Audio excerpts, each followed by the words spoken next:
I don't want to review this movie. I really don't. There are just some things in this world you don't want to watch and you don't think you ever have to. But so many people have requested that I review it that I simply have no choice. I have to review Pokemon, the first movie. First of all, I should point out, I did not grow up with Pokemon as a kid. I was a junior in high school when this show came out, so I was well past the stage of watching children's cartoons. What I do know is that it was based on a Japanese video game that was turned into a card game that was turned into a TV show. And for those of you who don't know what it's about, I can't help you, because nobody knew what the hell it was about. I guess there's these three kids who collect monsters that kind of look like Beanie Babies, except they kill one another and they're being chased by these two gay people or some shit like that. Nobody could follow it. The only people who understood it at all were the kids, and they turned into a worldwide phenomenon. So naturally, a movie was in the works. And I have to tell you, I had a hard time finding this damn film. Not because it's rare or anything, but because there's like a million of them. How the hell am I supposed to know where to start? There's one called Pokemon Heroes. Is that the first movie? There's another called Pokemon Mewtwo Strikes Back. Is that the first movie? There's another one called Pokemon 2000. Well, what the hell does that mean? Is it the date it came out or is it the 2000th film? There's so damn many of them, I believe either one! Finally, I found it. A VHS copy of the first movie that is literally titled Pokemon the First Movie. I mean, how cocky do you have to be to literally call your first movie the first movie? It's like they knew they were going to have a bajillion sequels, so they decided to call it the first movie just to make it easy for us. That's like naming the first Lord of the Rings film Lord of the Rings, don't worry, we're going to have a shitload of sequels. But not only that, there's also a million versions of this one film. There's the version that starts off with a short film, there's the version with a deleted opening, there's an English version, a Japanese version, I couldn't keep track. So I'm going to just review what's on the original VHS American release. Now, the nice thing about a movie is that they usually give you a lot of background information so that any newcomers can follow along. They do this usually to broaden their audience a little bit. With that said, let's take a look at Japan's cinematic opus, Pokemon, the first movie. Oh, that's a good sign. Oh, that's even better. What, are they going to show the people who catered the movie next? Today my colleagues will reach the site where an ancient civilization may have created a shrine to Mew, the most powerful Pokemon to have ever existed.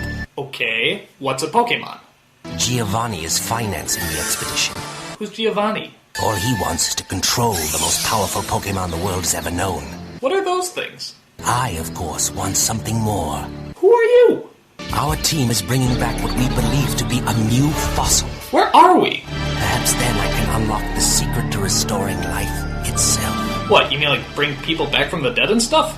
What's that thing? Where am I? Is this Earth? Are we in another dimension? Is this the past? The future? The present? What's going on? Where does this even take place? Oh my god, I'm like 1 minute into this movie already! I'm totally lost! God, this is gonna suck! I'm scared. Me too.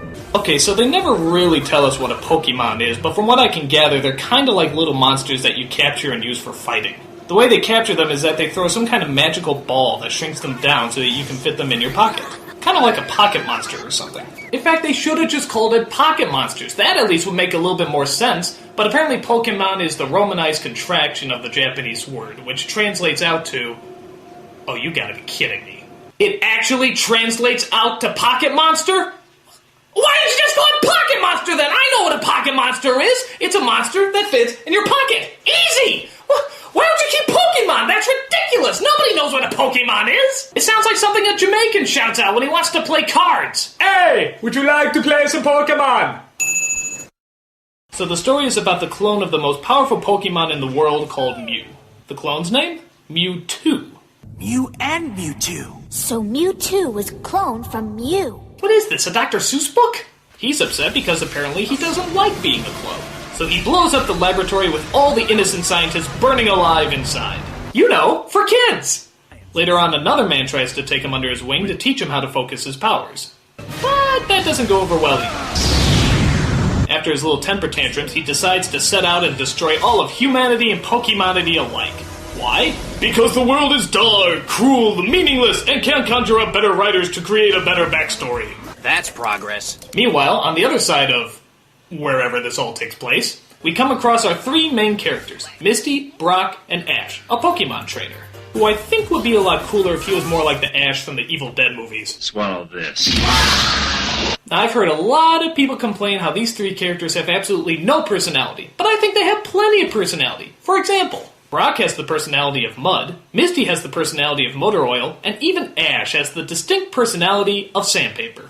Now, I know what you're thinking. Isn't that a little extreme? I mean, even sandpaper can be interesting sometimes. Guess you're right. These three kids set out to collect as many Pokemon as possible, because I guess somebody has to. They're followed by the evil trio known as Team Rocket, who want to steal Ash's Pokemon and use them for their own evil deeds. The humans' names are Jesse and James. Oh, I get it, like Jesse James, the famous outlaw. Yeah, that's really not funny. And there's also Meowth, a Pokemon who for some reason can speak English, unlike the other Pokemons who can say only their names over and over and over. Which sounds pretty annoying at first, but after you hear dialogue like this... She's really small, but really pretty. You'll be praying for one-word sentences. So Mewtwo sets up a tournament of the Pokemons, which turns out is just a trap so he can make clones of all of them to take over the world. Our three heroes try to make it to the tournament, but a dangerous storm threatens their way. So clever Team Rocket pretends to help them out, disguising themselves as... Swedish Vikings? Vi get you to nu island faster than you can say Farfignugan. I didn't know Vikings still existed. They mostly live in Minnesota. But Team Rocket's plan backfires, and our heroes make it safely to Mewtwo's fortress. There they discover his evil plan as Mewtwo captures all the Pokemon and makes clones of them down below. But the Pokemon are later freed and ready to kick some Poke-ass. And the rest of the movie is pretty much this. It's nothing but fighting. It's just Pokemon running, zapping, jumping, ducking, screaming. And since they're fighting their own clones, I can't even tell which one I'm supposed to be rooting for. The only interesting thing that happens is that the original Mew shows up to challenge Mewtwo. And I don't know if it's because I don't watch the show, but is Mew supposed to be retarded? I mean, he doesn't do anything. He just bounces around making mumbling noises to himself. Is that normal? Thank you! While looking over all these Furbies beating the shit out of each other, Ash finally comes to a stunning realization. Fighting must be... bad.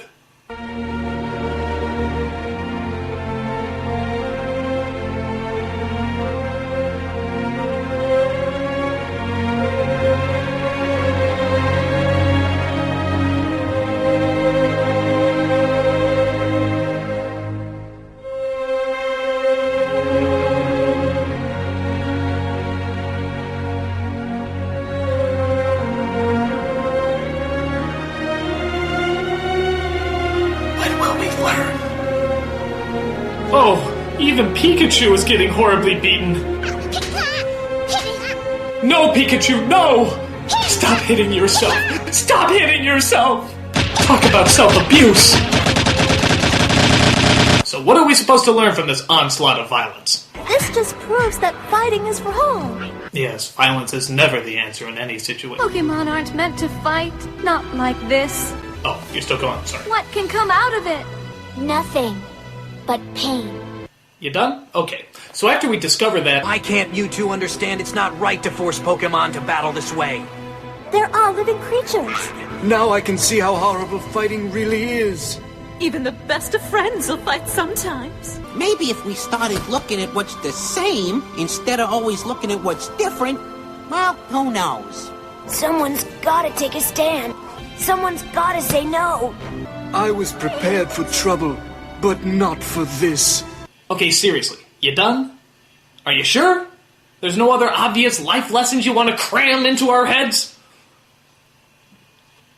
Okay, so after that, we find out that there's... I'd rather risk my life out in Mewtwo's storm. Shut up! God damn it, shut up! We get it! Violence is bad! Don't fight! We will not fight! How many times do you have to hammer this shit in? I mean, talking about doesn't make us less violent, it makes us more violent! I mean, am I the only one that finds it a little ironic that a franchise that's made its whole profit on nothing but fighting is suddenly telling us that it's bad to be fighting? How fucking hypocritical is that? That's like O.J. Simpson going around telling everybody that it's bad to kill people. At least his mouth is working. Amidst all the violence and chaos, we see that Ash gets caught in the middle of a laser blast and is transformed into a stone statue. I know I should feel bad, but all I'm thinking about is how great it'd be if I actually got stoned right now. You are as pathetic is the rest. So the Pokemon stop fighting and have a good cry at the loss of their fallen hero. But wait a minute. Oh no, they can't be. I mean, I knew this movie was bad, but... No, it's impossible. This movie can't possibly be that stupid.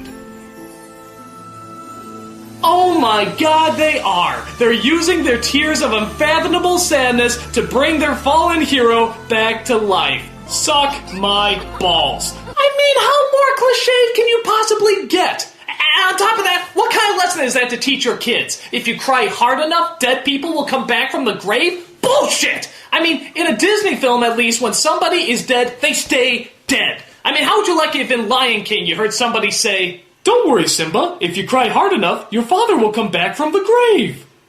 I don't see his eyes opening. I guess you're not crying hard enough. Go on, Simba, cry, cry! Don't you want your father to come back to life? Do you want him to stay dead forever? Cry harder, Simba, harder, harder, harder! I guess you don't love your father enough. Oh well, that's the circle of life, kid. Tough break. You see, it's fucking creepy. Something's not right! So after Ash is brought back from the dead, Mewtwo decides he doesn't want to fight anymore, and that he wants to take all his clones to live a good and peaceful life. Unfortunately, he also takes all the human characters back in time and erases their memories, so they can totally forget the lesson that we spent an hour and a half learning in the first place! Well, that sure was a shocking ending. So now they can go back to their normal ways, fighting all they want because they can't remember that fighting was bad. What kind of a message is that? It's okay to fight as long as you know that fighting isn't good? What a ripoff! I mean, how about a real lesson, like, It's not who I am underneath, but what I do that defines me. Hey, that's pretty good. Thanks, Batman.